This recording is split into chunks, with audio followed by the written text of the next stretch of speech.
Ligne à droite. Le grand entretien, Marie Falicon. Bonjour Marie Falicon. Bonjour Maud, bonjour à tous. Dans 30 minutes à 8h ce matin, les nouveaux ministres seront accueillis à Matignon. Et cet après-midi, ils se réuniront pour la première fois en Conseil des ministres au Palais de l'Élysée. L'attente interminable de la nomination du Premier ministre a laissé place à l'attente interminable de la formation de son gouvernement. Mais les noms sont enfin tombés et nous allons les passer en revue ce matin avec notre invité. Bonjour Yves Pozzo di Borgo. Bonjour. Merci d'avoir accepté notre invitation. Vous êtes ancien sénateur du groupe Union Centriste. Vous avez été conseiller du 7e arrondissement de Paris pendant 19 ans. Merci d'être avec nous ce matin. 30 ans, c'est tout. Pendant 30 ans. J'étais élu en 83 la première fois. Alors, 30 ans. Alors, Je ne sais pas si on va faire 2020 ou 37 peut-être. Vous faites bien de me le préciser. Michel Barnier a donc fini par présenter samedi soir un gouvernement à Emmanuel Macron qu'il a accepté. Pour Marine Le Pen, je la cite, « Les Français se retrouvent avec un gouvernement remanié, éloigné du désir de changement et d'alternance exprimé en juin dernier ». Yves Pozzo di Borgo, vous êtes d'accord avec cette déclaration de Marine Le Pen ? Sur le principe, elle n'a pas tort, mais quand vous prenez quand même les sondages, qu'est-ce que vous constatez ? D'abord que... Alors ça, il faut d'abord constater que, si vous voulez, on est dans une situation exceptionnelle qu'on n'a jamais connue. On a un président qui aurait dû démissionner, ou on aurait dû en fait appliquer l'article 68 de la destitution, mais il s'accroche au pouvoir un peu comme un arapète. Donc il faut en tenir compte puisqu'il est toujours président de la République. Et là où on se rend compte que finalement les Français étaient fatigués de cette situation, c'est que dans les sondages, vous voyez, l'homme politique actuellement qui est le plus haut dans les sondages, c'est Michel Barnier. Alors que le président, lui, je crois, est 44e. On sent vraiment qu'il y a un phénomène danger. Et donc, ça veut dire que même si Marine Le Pen dit ça, elle a, dans une logique politique, elle n'a pas tort. Le gouvernement, en fait, on a les Renaissances, c'est-à-dire en fait les gens de chez Macron et puis les Républicains, qui sont en fait deux partis qui ont été battus aux élections, qui se sont sauvés grâce à RFI, enfin, au Front populaire, à cause du phénomène Rassemblement national. Voilà. Donc je suis plus nuancé que Marine Le Pen dans ce qu'elle dit. Et j'espère d'ailleurs le fait que Barnier arrive, j'espère que les Français sont fatigués. Et ça peut peut-être être une bonne surprise. Ça ne veut pas dire que ça peut durer, mais ça peut peut-être durer. Ça peut être aussi une bonne surprise devant une situation très difficile. Alors justement, est-ce que ça peut être une bonne surprise ? On parlait du retour de la droite, mais en réalité, c'est vrai, quand on voit le gouvernement, il y a autant de ministres Renaissance que de ministres Les Républicains. Précisément, il y a 7 ministres LR sur les 19 de plein exercice, 7 Renaissance, il y a 2 Modem, un PS, un Horizon et un Union Centriste. La droite est donc d'une certaine manière un peu loin d'être au pouvoir et c'est presque une dilution des Républicains dans un gouvernement Macron. Je crois qu'il faut bien comprendre ce que c'est qu'un gouvernement. Il faut bien savoir que d'abord, le pouvoir, c'est évidemment le Premier ministre et le Président, mais c'est surtout, si vous voulez, le secrétaire général de l'Élysée, et puis l'homme du Président à l'Élysée, et puis le directeur de cabinet de Bercy. C'est ça le véritable pouvoir, il faut pas le prendre conscience. Alors, sur cette répartition des compétences, c'est Retailleau qui a posé la logique dès le départ. Il a dit à Michel Barnier, soit tu seras un collaborateur, d'ailleurs ce que disait Sarkozy à propos de Fillon, ce que d'ailleurs je ne comprends pas, à l'époque on n'est pas réagi, parce que le Premier ministre n'est pas un collaborateur. L'article 20, et c'est ce que rappelait Retailleau, précise bien que c'est le chef de gouvernement, enfin le Premier ministre, qui détermine la politique de la nation et qui l'applique. Donc c'est quand même, il a beaucoup de pouvoir. Il a des pouvoirs aussi bien au niveau international. Il a vraiment beaucoup de pouvoir. Et là, ce qui s'est passé, c'est que c'est vrai que on a bien vu, enfin on a essayé de traduire, moi j'essaie de traduire ce qui s'est passé dans la composition de gouvernement. D'après moi, il y a 2 sujets où Michel Barnier ne s'est pas comporté en chef de gouvernement. Il a plus été écrasé par Macron qui a imposé sa ligne en lui disant « vous êtes un collaborateur ». Le premier sujet, d'abord, c'est le budget. Il faut savoir que là, hier, les Échos parlaient de 6%. 6% de déficit, il faut savoir qu'on est dans une situation terrible. On est à, je crois, 3200 milliards de dettes. 25% de la dette des pays européens, c'est la France. Je ne sais pas si vous imaginez. Sans compter la dette hors bilan, qui est, je crois, autour de 3 000 milliards. Enfin, c'est un truc énorme. On a une situation économique très difficile, avec un taux d'entreprise qui tombe en faillite qui est extraordinaire. On a un commerce extérieur qui est très déficitaire, enfin des dizaines de milliers de milliards. Donc on est dans une situation vraiment très difficile.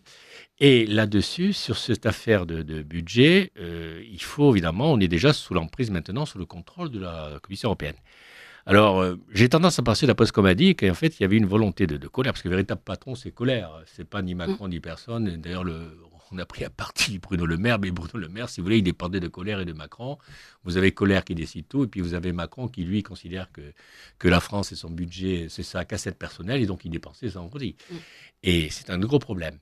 Et là, ce qui s'est passé pour le budget, c'est qu'on a constaté, si vous voulez, que beaucoup plusieurs contacts que j'ai encore. Moi, j'étais 2 fois à Bercy avant d'être sénateur au cabinet de Bercy, donc j'ai encore quelques contacts qui me disaient bien qu'en fait, le déficit s'approcherait plutôt des 8 que des 6.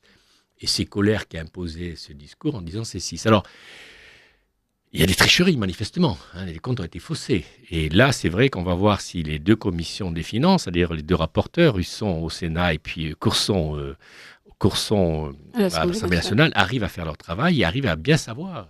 Mais là-dessus, c'est là où je reproche un peu au Parlement de ne pas avoir suffisamment fait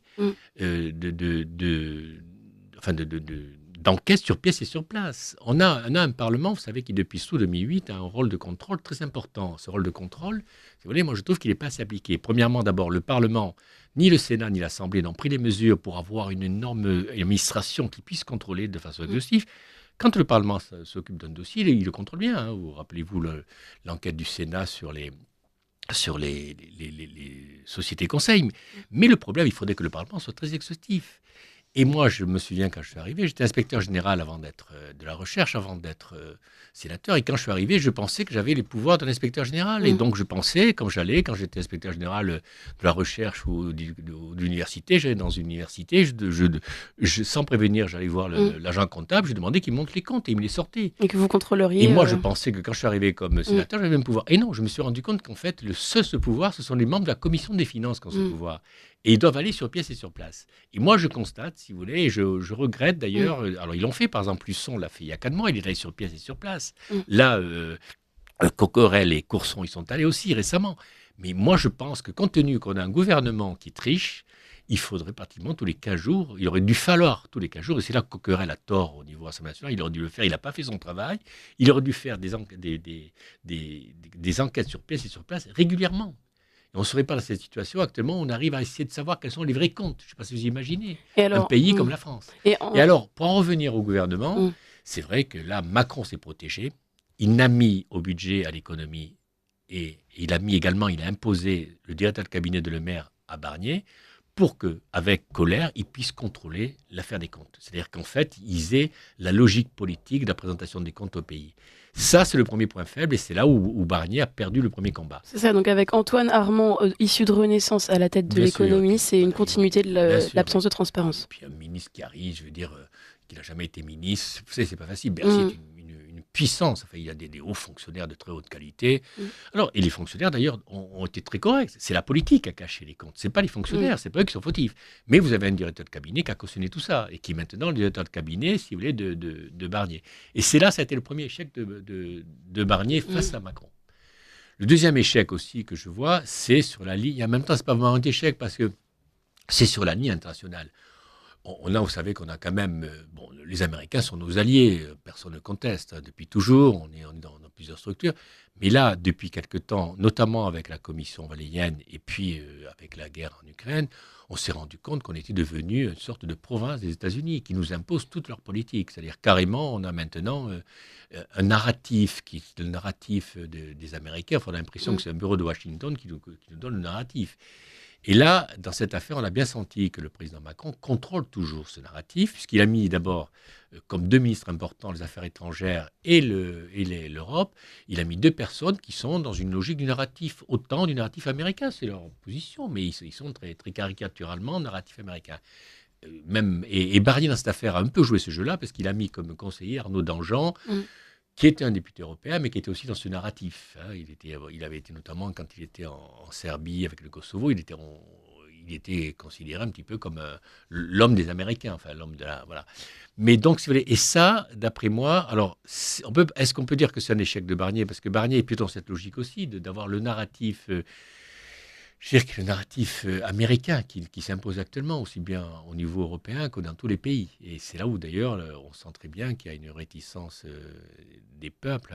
Regardez simplement l'élection en Tchéquie hier, où le président, l'ancien général de l'OTAN, son parti s'est fait vraiment blackbouler. Regardez dans la région de Brandebourg-hier, hein, où Scholz, qui avait compris tout ça, alors que les dernières élections régionales, c'était il y a 15 jours, je crois, son parti était à 10%, son parti était rejeté. Il a compris, il a complètement changé. Plus de guerre en Ukraine. Et on arrête l'immigration. Et là, vous avez vu, il fait 30% hier. Oui, comme quoi, ça veut quand dire ils suivent ce que les peuples demandent. Les élections européennes ont montré que les Européens ne voulaient plus cette guerre, que les Européens ne voulaient plus non plus cette immigration. De cette Europe.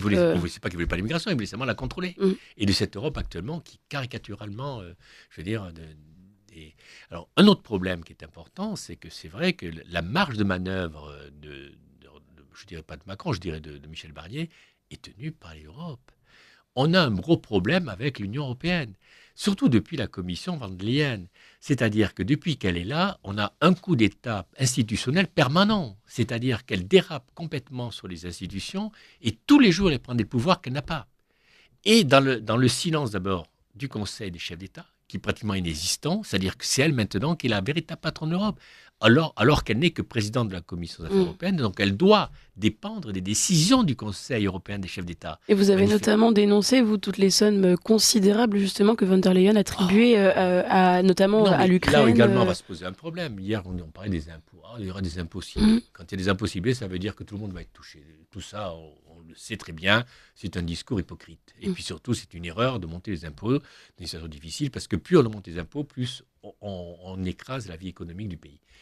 Mais un des problèmes qu'on a, c'est quand même, peut-on continuer à dépenser comme on dépense ? En Ukraine, moi je disais, on a dépensé 30 milliards par le biais de l'Europe, on ne le sait pas. En 2 ans. Dans 2 ans. Et vous n'avez aucune commission d'ailleurs, ni au Sénat ni à l'Assemblée, qui n'a fait l'inventaire de ça, l'évaluation de ces dépenses. Il faut qu'on passe par l'Institut Kiel, l'Institut allemand, qui nous dit que vous avez dépensé 30 milliards. Ça pour vous, c'est un coup de force de von der Leyen sur la France. C'est un coup de force, mais également tout le monde l'a cautionné, c'était terrible. Alors ça, c'est sur la France. Deuxièmement, le budget européen augmente. Là, le budget européen, d'ailleurs, dans les chiffres qui sont sortis, va augmenter encore de 3-4 milliards pour des dépenses de von der Leyen qui considèrent, si vous voulez, que c'est la première fois, d'ailleurs, que l'Union européenne est en déficit. Ça n'a jamais été. Depuis, elle dépense. C'est un peu comme Macron. Il considère que l'argent de l'Europe, ou comme Macron, l'argent de la France, c'est sa cassette personnelle. Et donc, il dépense. Deuxième chose sur cette affaire d'économie, il y a d'abord l'immigration, il faut y toucher, il ne faut pas bloquer. Bien sûr, l'immigration, ça fait partie de la vie actuellement, surtout avec le monde qui évolue, mais il faut la régulariser. On ne la régularise pas en France. Et c'est un coût. Deuxièmement, il faut toucher aussi les dépenses. Les dépenses, qui peut faire l'évaluation des, je crois, 140 ou 150 milliards qui ont été donnés aux entreprises ? Est-ce que le Parlement, est-ce que les commissions des finances du Parlement et du Sénat, enfin de l'Assemblée nationale, ont fait l'évaluation de ces dépenses-là ? C'est là-dessus qu'il faut toucher. Moi, on me dit que certaines entreprises ont touché des sommes folles, on ne comprend pas, parce que c'est des amis de Macron. Est-ce que c'est vrai ? Je ne sais pas, c'est ce qu'on me dit. Vous dénoncez quand même des magouilles, ou c'est ça, une absence de transparence ? Je ne sais pas si c'est des magouilles, parce que si vous voulez, derrière tout ça, mais il y a peut-être que le Parlement soit beaucoup plus dans son rôle de contrôle. Ouais. Et moi, je crois qu'un des problèmes, si on est dans cette situation-là, c'est que le Parlement n'a pas fait son rôle de contrôle. C'est important de le rappeler. Je le dis. Alors, vous avez parlé d'immigration, justement. On a un ministre de la Justice de gauche et un ministre de l'Intérieur de droite. On a Didier Migaud, qui est issu du PS, qui remplace donc Éric Dupond-Moretti comme garde des Sceaux, et Bruno Retailleau, qui remplace Gérald Darmanin à l'intérieur. Est-ce que c'est un paradoxe, justement, pour régler les questions migratoires ? Non, moi, je ne raisonne pas comme ça. Je raisonne sur les personnalités. J'ai été sénateur avec Retailleau. Je connais ses qualités et ses défauts. Et je pense que ce n'est pas un choix facile qu'il a à faire. Et puis, je veux dire, bon, il a un discours, quand vous n'êtes pas ministre, vous avez toujours un discours, vous savez, très catégorique. Là, il va se heurter aux difficultés, mais il a suffisamment d'intelligence et d'autorité pour essayer de régler le problème. Il ne réglera pas tout. L'insécurité, ce n'est pas du jour au lendemain qu'il va le régler, c'est l'immigration non plus. Et vous avez aussi de la part de Migaud, moi je l'ai connu à l'époque quand il était, je suis arrivé au Sénat, quand il avait été à l'époque avec le Jean Arthuis. Ils étaient ce qu'on appelait à l'époque ceux qui avaient créé la LOF, la nouvelle loi des finances, quelque chose d'assez important d'ailleurs, qui a beaucoup bouleversé les finances publiques. Enfin, c'était pas grand public, mais ça a bouleversé les finances publiques et notamment les choses. Et moi, j'ai toujours vu Migaud, d'ailleurs à la Cour des comptes aussi, quand il était à la Cour des comptes, comme quelqu'un de très raisonnable, intelligent. Et là, je pense qu'au contraire, je trouve que ce tandem Retailleau-Migaud, peut-être que je dis une erreur, peut-être que je serai déçu, est plutôt un bon tandem, quel que soit, on peut dire droite-gauche, je ne sais pas le raisonnement. Je crois qu'ils sont assez pragmatiques tous les deux et qu'on a besoin qu'ils s'entendent. Et je pense que là-dessus, qu'on devrait avoir une action plutôt positive de ces deux ministres. Moi, je suis plutôt dans une logique positive sur cette affaire de nomination. Parce que certains critiquaient, en tout cas, sur Didier Migaud, qui ne l'ont pas connu comme vous l'avez connu, en tout cas, dénonce un certain soutien, on va dire, à l'immigration illégale, puisqu'il avait voté la suppression du délit de solidarité, donc une certaine compromission avec les passeurs. Il ne faut pas oublier non plus que quand vous êtes dans le parlementaire, vous êtes dans des groupes parlementaires, vous avez des textes qui arrivent. C'est ça, et vous votez avec les autres. Et vous avez la logique du groupe. Moi, j'ai voté des textes où je n'ai jamais voté, mais la logique du groupe ou de soutien au gouvernement, vous le faites. Et je ne sais pas à quel moment il a pu voter ça. Ça doit être à l'époque où C'était sous Nicolas Sarkozy en 2009, c'est ça? Voilà, oui. Donc, en plus, c'était une logique d'opposition. Donc, si vous voulez, vous ne pouvez pas reprocher à un parlementaire de voir certains textes parce qu'il y a la logique du groupe, la logique du combat politique. En plus, là, je ne me souvenais plus qu'il était dans l'opposition. Donc, ils ont dû marquer face à Sarkozy ce genre de choses. Donc, vous lui laissez une chance, en tout cas. Non, ce n'est pas que je lui laisse une chance. Je considère, c'est pas que je lui laisse une chance. Je considère que c'est plutôt un bon choix. Très bien. Alors, on a d'autres. Alors, on a 3 de vos collègues centristes de l'UDI qui ont été nommés au gouvernement. Il s'agit de Valérie Létard, au ministre du Logement, Marie-Agnès Poussier-Winsbach, ministre déléguée chargée de l'économie sociale et solidaire, et Françoise Gatel, ministre déléguée chargée de la ruralité et du commerce. Vous oubliez aussi la ministre de la Santé et vous oubliez aussi alors, Geneviève du Modem, effectivement, on a Geneviève Darrieussecq qui. Moi, je ne suis pas Modem, mais j'étais à l'époque. Voilà. Est-ce que vous vous réjouissez de ces nominations? Alors sur Geneviève Darrieussecq, justement, il y a certains qui sont quand même un peu mitigés pour ces positions, peut-être pro-euthanasie. Je pense que ça peut vous toucher en plus. Oui, ça m'a un peu surpris parce que si vous voulez, le Modem, théoriquement, l'héritier de la démocratie chrétienne, mais il n'aurait plus rien à voir avec la démocratie chrétienne. Enfin, je connais mal Darrieussecq. J'étais dans son parti quand elle était, je ne sais pas si elle est déjà parlementaire. Bon, je le connais très peu. Non, moi je crois surtout, je pense d'abord que Valérie Létard est un bon choix. C'est une collègue sénatrice et c'est quelqu'un qui est très concrète et elle avait quitté la politique d'ailleurs, puis elle est revenue. Donc je trouve que c'est un bon choix. Et par contre, sur Marie Darrieussecq, elle est ministre de la Santé. Et là, je crois que ministre de la Santé, on a un gros problème que personne ne... Alors, on m'a reproché d'être complotiste parce que on m'a dit d'être anti-vax. Je ne suis pas anti-vax. L'inspecteur général de la recherche, je connaissais les choses quand même. J'ai bien vu que, si vous voulez, les laboratoires avaient pris le pouvoir et j'ai bien vu que la recherche fondamentale n'appartenait plus à l'État, mais aux laboratoires, qui ont une autre logique que l'État. Je considère que dans tous les pays, on voit les effets pervers de cette vaccination, que ce soit en Allemagne avec la sortie des rifles, en fait des dossiers, vous savez, de l'instance de santé, que ce soit en Allemagne, vous avez la position de Kennedy qui a décidé de prendre à partie les laboratoires qui ont été... je ne sais pas si vous savez, hier Robert Kennedy a dit si on est élu avec Trump, nous allons mettre au pas les laboratoires. C'est le lobby pharmaceutique. Le lobby pharmaceutique est terrible, ce qu'il nous a imposé. Vous avez surtout une énorme conséquence de ces vaccinations. Il faudra bien qu'un jour on l'aborde. Et vous pensez que l'heure du bilan a aussi sonné de ce côté-là sur la santé? Mais le problème, c'est qu'on l'étouffe. Et je n'ai pas l'impression qu'elle le fera. Deuxièmement, elle a été aussi elle a été maman secrétaire d'État aux anciens combattants, donc dans la logique de la défense. Combien de militaires aussi ont eu des effets secondaires? On me parle de beaucoup de personnes qui auraient été en difficulté, plus qu'en difficulté, de militaires. Il faut aborder ces problèmes-là. Et là, je crois qu'il y a une hypocrisie terrible de la part de certains gouvernements, notamment de la France. La France qui ne veut pas aborder ces problèmes. Ce qu'on demande, si vous voulez, il y a quand même des interrogations, c'est que les autorités sanitaires, si vous voulez, s'interrogent là-dessus. Alors, elle va être la patronne des autorités sanitaires, l'ANSEM, tout ça. On se rend compte que là-dessus, il faudrait peut-être qu'on ait une évaluation. Le Parlement ne l'a pas fait. Au Sénat, ils ont fait à un moment une évaluation sur les effets pervers, et puis ils ont caché un peu ce rapport. Enfin, on n'a pas eu le rapport complet, ce qui n'est pas normal. Donc là, je crois qu'elle a un gros... Après, pour les autres, je connais très peu. Enfin, les autres, oui, leur profil pour... J'ai dit sur Jean-Noël Barrot, j'étais très ami avec son père. Je me souviens, son père était d'ailleurs quelqu'un que j'apprécie beaucoup. Enfin, on était très liés. Lui, il est plutôt dans une logique, un narratif pro-OTAN, pro-américain. Mais c'est son choix. Il a été, comme moi, young leader. Moi, j'étais young leader bien avant lui. Mais moi, j'aime beaucoup l'Amérique. Je considère que c'est nos partenaires privilégiés. Mais je trouve qu'actuellement, la façon dont l'Amérique et dont l'Europe accepte d'être menée par l'Amérique n'est pas acceptable. Voilà. Oui, dans une logique de soumission. Voilà, il n'y a pas de logique de soumission. On reçoit les ordres. On a l'impression qu'on est dirigé par un bureau de Washington. quand vous voyez ce qui se fait. Non, mais c'est vraiment, ce que je dis est très sérieux. Hein. Oui, sur cette vassalité. Quand on voit le bien sûr. narratif devant les hyènes, et puis qui est repris par tous les chefs d'État européens, et ce narratif part en général de Stoltenberg, l'OTAN, et ça part d'un bureau de Washington. Enfin, il faut bien comprendre qu'on a quand même là un véritable problème, alors que les Américains sont nos partenaires avec qui nous devrions avoir des relations de partenariat, et non pas des relations de soumission comme on l'a actuellement. Il y a beaucoup d'attentes évidemment pour ce gouvernement Barnier. Au-delà des ministres en tant que tel, il y a évidemment donc le choix de cette politique de droite, de gauche, ou alors en tout cas de viser le bien commun.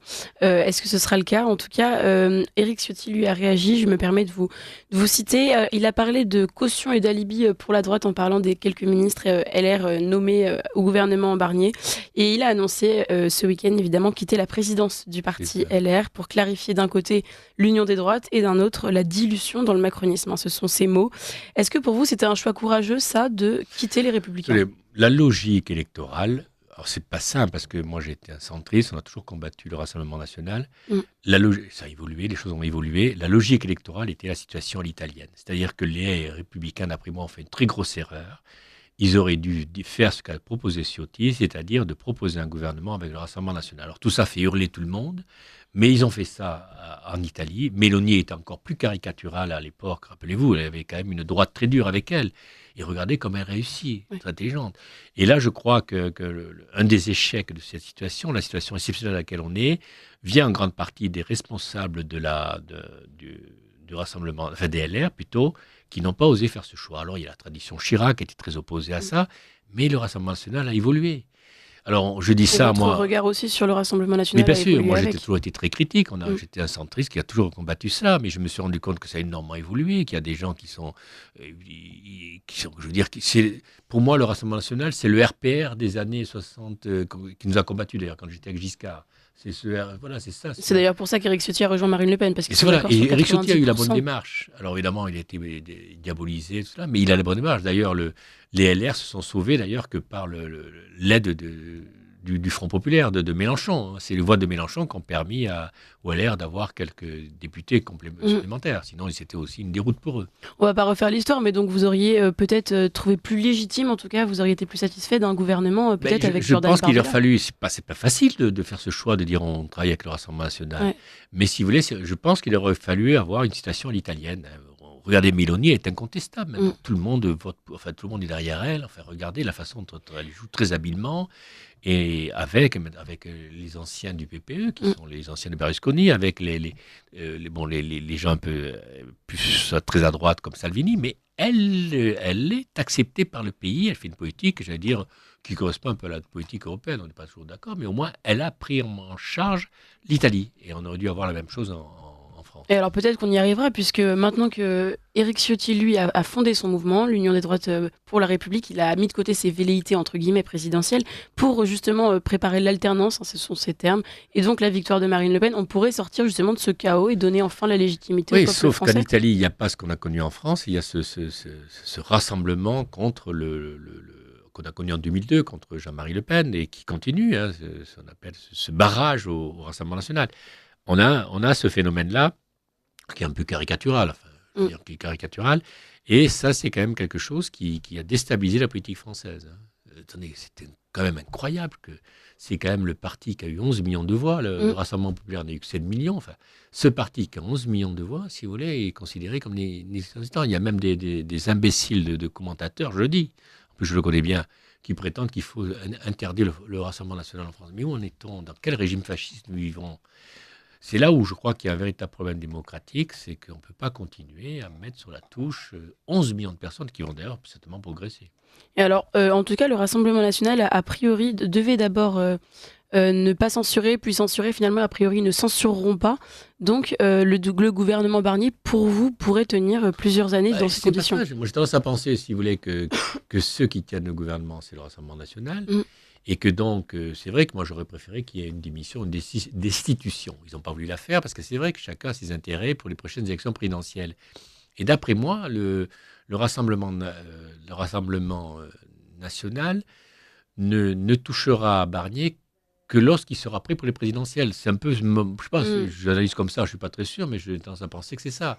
Et donc, ils peuvent attendre, ils ont peut-être intérêt à attendre 3 ans. Ils ont peut-être intérêt à ce que Barnier actuellement est très populaire, en complet aux Français qui sont ravis d'avoir quelqu'un un peu de sérieux, de sortir un petit peu de tous ces jeunes inconnus, style Attal, très sympathique si vous voulez, mais qui parlent plus de leur vie sexuelle que des problèmes des Français. Je veux dire, on a un problème là-dessus. Voilà, donc là-dessus, c'est sympathique. Et les Français, au moins, ils sont rassurés par l'image de Michel Barnier. Et Michel Barnier va avoir des grosses difficultés, notamment sur l'affaire budgétaire.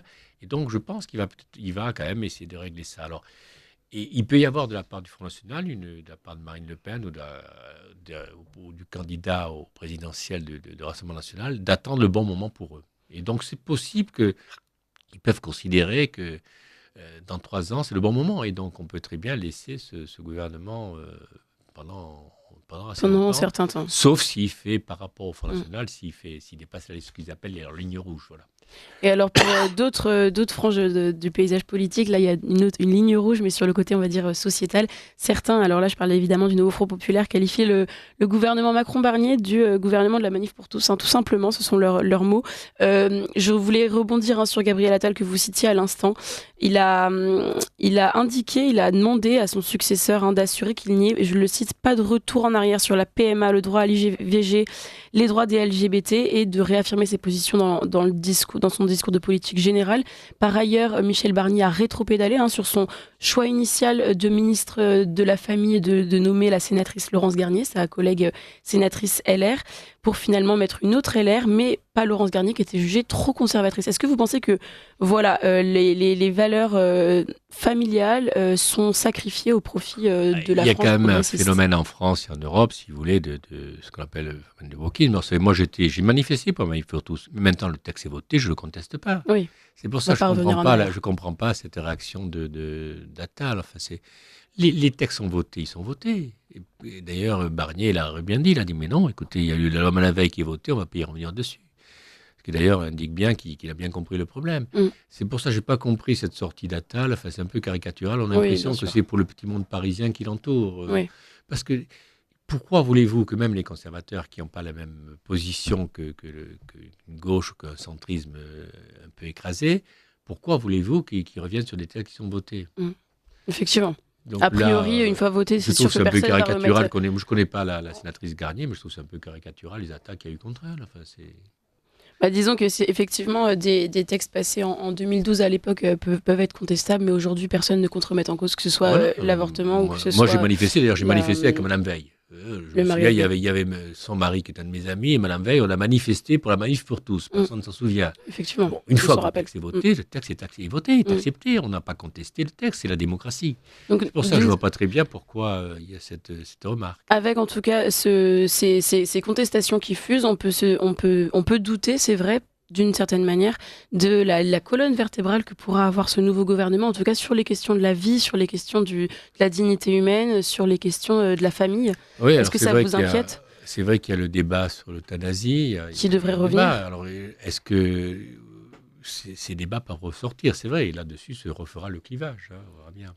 Donc là-dessus, on va attendre évidemment la position Mais ce n'est pas la priorité. Le problème, ce n'est pas la priorité des choses. La priorité des choses, c'est de permettre une économie solide, c'est-à-dire de sortir de cette impasse du budget, qui quand même, on n'a jamais connu ça, même après. Hier, je regardais une émission sur l'après-guerre, où quand Blum est allé négocier aux États-Unis l'aide des Américains pour s'en sortir après la guerre. Bon, je me demande d'ailleurs si on n'est pas dans la même situation. Alors justement, sur le budget, hier, il y a eu la passation évidemment à Bercy, on l'a tous vu. Et le bilan de Bruno Le Maire avait été vivement applaudi, presque acclamé. C'était un véritable sketch pour vous, cette passation à Bercy? Non, c'est le jeu. On sait très bien d'abord que ce n'est pas le maire qui a dirigé ses colères avec son directeur de cabinet, avec Fournel, qui ont dirigé le ministère de l'économie. Le maire n'est pour rien. Il en prend plein la tête, mais il était aux ordres. Je veux dire, c'est ça. Et Macron considérait la cassette de la France comme la sienne, donc il dépensait. Dire que, franchement, c'était dire que ridicule. Un bilan incroyable.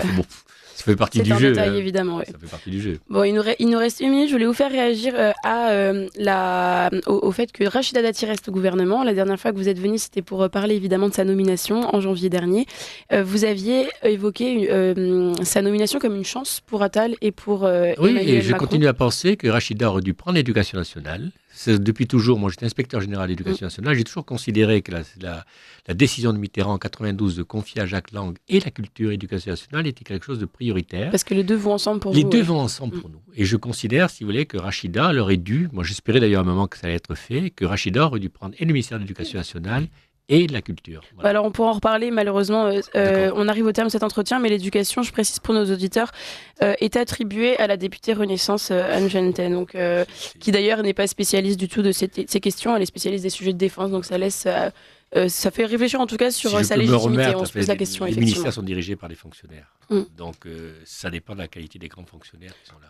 Merci beaucoup Yves Pozzo di Borgo d'être venu commenter avec nous la nomination, la formation de ce gouvernement Barnier. Je rappelle que vous êtes ancien sénateur du groupe Union Centriste, vous avez été conseiller du 7e arrondissement de Paris. Et merci encore d'être venu ce matin. Et merci à vous.